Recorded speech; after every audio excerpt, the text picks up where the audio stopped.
വേനൽ നേരിട്ടാലും മാനത്ത് മഴക്കാർ ഉരുണ്ടുകൂടുന്നത് കാണുമ്പോഴേ മലയാളിയുടെ മനസ്സ് കിടുങ്ങാൻ തുടങ്ങും. ഈ വർഷം എങ്ങനെയായിരിക്കുമോ എന്ന പേടിയാണ് അതിന് കാരണം. 2018 മുതലാണ് നമ്മൾ ഈ പ്രശ്നം നേരിടാൻ തുടങ്ങിയത്. കാരണം ഏറെ ഭീതിയോടെ കണ്ട വെള്ളപ്പൊക്കമായിരുന്നു 2018-ലേത്.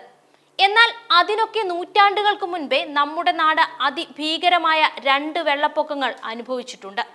AD 1341-ലും AD 1924-ലുമായിരുന്നു അത്. ഇപ്പോഴുള്ള തലമുറയിൽപ്പെട്ടവർക്ക് കഴിഞ്ഞ കുറെ വർഷങ്ങളായുള്ള വലുതും ചെറുതുമായ വെള്ളപ്പൊക്കങ്ങളെ പറ്റി അറിവുണ്ടായിരിക്കും. പത്രത്താളുകളിൽ നിന്നും മറ്റു വാർത്താ മാധ്യമങ്ങളിലൂടെയും അതാത് വർഷത്തെ വെള്ളപ്പൊക്ക വാർത്തകൾ കിട്ടുകയും ചെയ്യും. എന്നാൽ അതിനു മുൻപ് കേരളം പല വെള്ളപ്പൊക്കങ്ങൾ കണ്ടിട്ടുണ്ട്. 1341, 1790, 1825, 1853, 1882, 1907, 1919, 1924 എന്നീ വർഷങ്ങളിലും വെള്ളപ്പൊക്കങ്ങൾ ഉണ്ടായിട്ടുണ്ട്.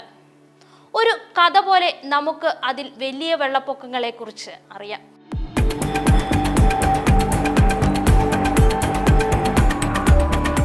ആദ്യം 1341-ലെ വെള്ളപ്പൊക്കം. അറിയപ്പെടുന്നവയിൽ ആദ്യത്തെ വെള്ളപ്പൊക്കം ഉണ്ടാകുന്നത് 1341-ലാണ്. ഇതൊരു മഹാപ്രളയമായിരുന്നുവെങ്കിലും നാശനഷ്ടങ്ങളുടെ കണക്ക് കൂടുതലായിരുന്നുവെങ്കിലും കേരളത്തിന്റെ വലുപ്പം കൂട്ടിയത് ഈ പ്രളയമാണ്. കൊടുങ്ങല്ലൂർ, വടക്കൻ പറവൂർ മേഖലയിൽ നടന്ന പുരാവസ്തു ഖനന പഠനങ്ങളിലൂടെയും വൈപ്പിൻ, ഫോർട്ട് കൊച്ചി ഭാഗങ്ങളിൽ നടന്ന ഭൂമിശാസ്ത്ര പഠനങ്ങളുടെയും അടിസ്ഥാനത്തിലാണ് ഇത് തെളിയിച്ചത്. പെരിയാർ 2ആയി പിരിഞ്ഞു.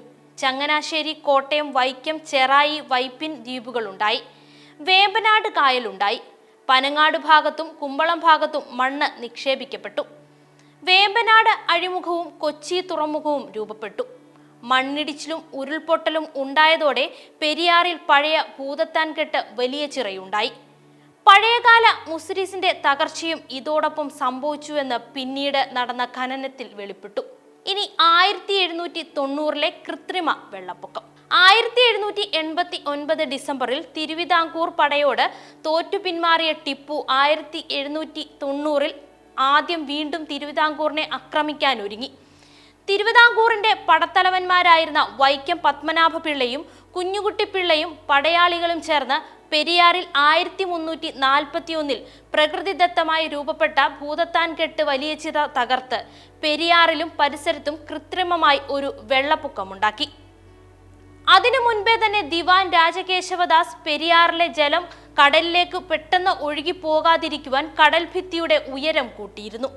പെട്ടെന്നുണ്ടായ വെള്ളപ്പൊക്കത്തിൽ ടിപ്പുവിന് ആൾനാശവും യുദ്ധോപകരണ നാശവും കാര്യമായി തന്നെ സംഭവിച്ചു. പതറിപ്പോയ ടിപ്പു എല്ലാം മതിയാക്കി തിരിച്ചുപോയി. ഇനി 1882-ലെ വെള്ളപ്പൊക്കം. 1882-ൽ കേരളത്തെ വിഴുങ്ങാൻ ശ്രമിച്ച ഒരു വെള്ളപ്പൊക്കമുണ്ടായി. ചുവന്നു കലങ്ങി ആർത്തലച്ചൊഴുകിയ ആ പ്രളയത്തെ പഴമക്കാർ പിന്നീട് ചെമ്പൻ വെള്ളപ്പൊക്കമെന്ന് പേരിട്ട് വിളിച്ചു. 1907-ലെ വെള്ളപ്പൊക്കം. 1907 ഒക്ടോബറിൽ കേരളത്തിൽ ഒരു വെള്ളപ്പൊക്കമുണ്ടായി. അന്ന് മുല്ലപ്പെരിയാറിൽ ശക്തമായ മഴയിൽ ജലനിരപ്പ് ഉയർന്നതോടെ സ്പിൽവേ തുറന്നുവിട്ടു. തുടർന്നുണ്ടായ വെള്ളപ്പാച്ചിലിൽ വണ്ടിപ്പെരിയാർ പാലത്തിൽ നിൽക്കുകയായിരുന്ന രാമൻ എന്ന തൊഴിലാളി ഒലിച്ചുപോയതായി കാർഡാം ഹിൽ എസ്റ്റേറ്റ് അസിസ്റ്റന്റ് സൂപ്രണ്ട് റിപ്പോർട്ടിൽ പറയുന്നുണ്ട്. കൂടാതെ വണ്ടിപ്പെരിയാറിലെ ജങ്കാർ ഒഴുകിപ്പോയതായും പറയപ്പെടുന്നു. ഇനി 1924-ലെ വെള്ളപ്പൊക്കം. 99-ലെ വെള്ളപ്പൊക്കം എന്നറിയപ്പെടുന്ന ഒരു വെള്ളപ്പൊക്കമായിരുന്നു 1924-ലേത്. ഇങ്ങനെ പേര് വരാൻ കാരണം 1924 മലയാള മാസം 1099 ആയതുകൊണ്ടാണ്. കേരളം കണ്ട 2ാമത്തെ മഹാപ്രളയം ഇതായിരുന്നു. ജൂലൈ 17 തുടങ്ങി 3 ആഴ്ച നീണ്ടുനിന്ന മഹാമാരി കേരളത്തിലെ മലനാടെന്നോ ഇടനാടെന്നോ വയൽനാടെന്നോ തീരപ്രദേശമെന്നോ വ്യത്യാസമില്ലാതെ ദുരിതത്തിലാഴ്ത്തി. ഈ പ്രളയം മഹാപ്രളയമെന്ന് ചരിത്രത്തിൽ രേഖപ്പെടുത്താൻ 3 കാരണങ്ങളാണ് ഉണ്ടായിരുന്നത്. ഒന്ന്, 21 ദിവസത്തോളം നീണ്ടുനിന്ന കനത്ത കാലവർഷം. ഈ മഴയിൽ മൂന്നാർ മേഖലയിൽ മാത്രം 4400 മീറ്ററോളം മഴ പെയ്തിറങ്ങി എന്നാണ് കണക്ക്. അതായത് സംസ്ഥാനത്ത് 1.5 വർഷം പെയ്യേണ്ട മഴ ഒരു പ്രദേശത്ത് 21 ദിവസം കൊണ്ട് പെയ്തുവെന്ന്. രണ്ട്, വെള്ളം വലിഞ്ഞു പോകുന്നതിലുണ്ടായ കാലതാമസമാണ്. മൂന്നാമതായി ഏറ്റവും വലിയ നാശനഷ്ടങ്ങൾ വരുത്തിവെച്ച മഹാപ്രളയമായിരുന്നു ഇത്. എവിടെയൊക്കെ താഴ്ന്ന പ്രദേശമുണ്ടോ അവിടെയെല്ലാം മുങ്ങിപ്പോയിരുന്നു. മഴ പെയ്തുണ്ടായ മലവെള്ളവും കടൽ വെള്ളവും ഒരുപോലെ കേരളത്തെ ആക്രമിച്ചു. ആലപ്പുഴ ജില്ല മുഴുവനായും എറണാകുളം ജില്ലയുടെ 3/4 ഭാഗവും പ്രളയത്തിൽ മുങ്ങി. മധ്യ തിരുവിതാംകൂറിൽ 20 അടി വരെ വെള്ളം പൊങ്ങി. തിരുവനന്തപുരം ഭാഗത്ത് തെങ്ങുകളുടെ മുകൾ ഭാഗം മാത്രമേ കാണാൻ കഴിയുമായിരുന്നുള്ളൂ. 17 ദിവസത്തെ മഴ കഴിഞ്ഞപ്പോഴേക്കും തെക്കേ മലബാർ പൂർണ്ണമായും വെള്ളത്തിനടിയിലായി. കോഴിക്കോട് പട്ടണം മുക്കാലും മുങ്ങി. മൊത്തത്തിൽ 2000-ഓളം വീടുകൾ നിലം പതിച്ചു. 6500 അടി ഉയരത്തിൽ നിന്നിരുന്ന മൂന്നാറിൽ പെയ്തിറങ്ങിയ മഴ മൂന്നാറിന്റെ ഭൂപടം തന്നെ മാറ്റിമറിച്ചു. മഴയോടൊപ്പം പെരിയാറിന്റെ കൈവഴിയായ മുതിരപ്പുഴയാറിൽ ഉയർന്ന വെള്ളവും കൂടിയാണ് മൂന്നാറിനെ തകർത്തത്. മാട്ടുപ്പെട്ടിയിൽ സ്വയമേ ബണ്ട് രൂപപ്പെട്ടു. അതാണ് ഇന്നത്തെ മാട്ടുപ്പെട്ടി ഡാം. ഒഴുകി വന്ന മണ്ണും വെള്ളവും താങ്ങാനാവാതെ മാട്ടുപ്പെട്ടിയിലെ ബണ്ട് തകർന്നതോടെ ഒരു അണക്കെട്ട് പൊട്ടിയ പോലെയുള്ള വെള്ളപ്പാച്ചിലിൽ ഒഴുകി വന്ന വെള്ളവും ഒപ്പം വന്ന മരങ്ങളും മൂന്നാർ പട്ടണം തകർത്ത് തരിപ്പണമാക്കി.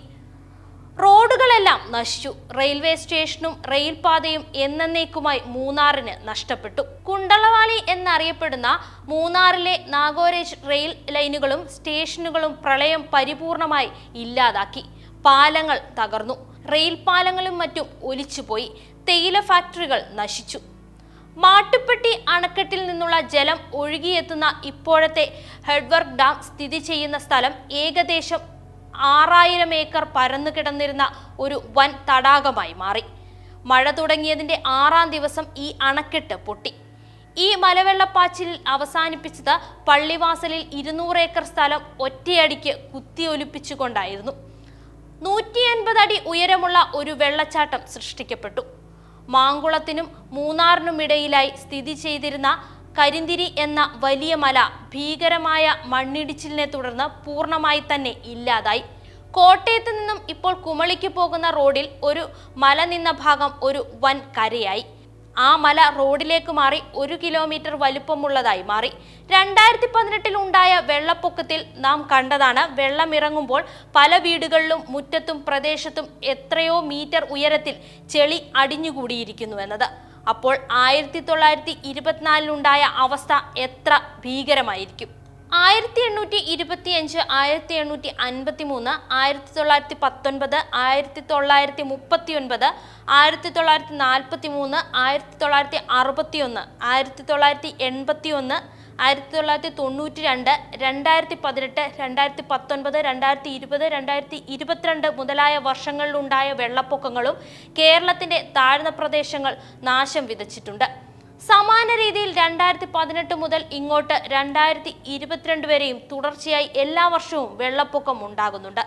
2023 അധികം ബുദ്ധിമുട്ടുകൾ ഒന്നുമില്ലാതെ കടന്നുപോയി. പക്ഷേ 2024 അങ്ങനെയാകുമോ എന്ന് അറിയില്ല. ഇപ്പോൾ കനത്ത വേനൽ മഴയാണ്. ഇടവപ്പാതിയും ന്യൂനമർദ്ദവും അത്ര ശുഭസൂചനയല്ല എന്നാണ് പല സ്വകാര്യ കാലാവസ്ഥാ ഏജൻസികളും നൽകുന്ന വിവരത്തിൽ നിന്ന് മനസ്സിലാകുന്നത്. മഴ പ്രണയമാണെന്നും അനുഗ്രഹമാണെന്നുമൊക്കെ പാടി നടക്കുന്നവർ ഇന്ന് മഴയെത്തുന്നത് ഭയത്തോടെ നോക്കിക്കാണുകയാണ്. വെള്ളപ്പൊക്ക കാരണങ്ങളും സാധ്യമായ പരിഹാരങ്ങളുമൊക്കെ വിദഗ്ധന്മാർ തീരുമാനിക്കും പോലെ. ഗാഡ്ഗിലും കസ്തൂരിരംഗനും ഖനനവും മലയോര ജീവിതങ്ങളും വനവിസ്തൃതിയുടെ കുറവും വനനശീകരണവും ഡാമുകളുടെ സ്ഥിതിയും നഷ്ടപ്പെട്ടു പോയ 2300-ഓളം വരുന്ന നദിക്കൈവഴികളും നദികളുടെ ഇപ്പോഴത്തെ അവസ്ഥയുമൊക്കെ ചർച്ചകളിൽ സ്ഥാനം പിടിക്കട്ടെ. മറ്റു രാജ്യങ്ങളിലും സംസ്ഥാനങ്ങളിലുമൊക്കെ വെള്ളപ്പൊക്കത്തിൽ ആയിരക്കണക്കിന് മനുഷ്യർ മരിച്ചു വീഴുമ്പോൾ കേരളത്തിൽ അങ്ങനെ വലിയ ദുരിതം ഈ അടുത്ത കാലത്തൊന്നും കാണേണ്ടി വന്നിട്ടില്ല. ശാസ്ത്ര സാങ്കേതിക സംവിധാനങ്ങൾ പരമാവധി ഉപയോഗപ്പെടുത്തുന്നത് കൊണ്ടാവാം അത്.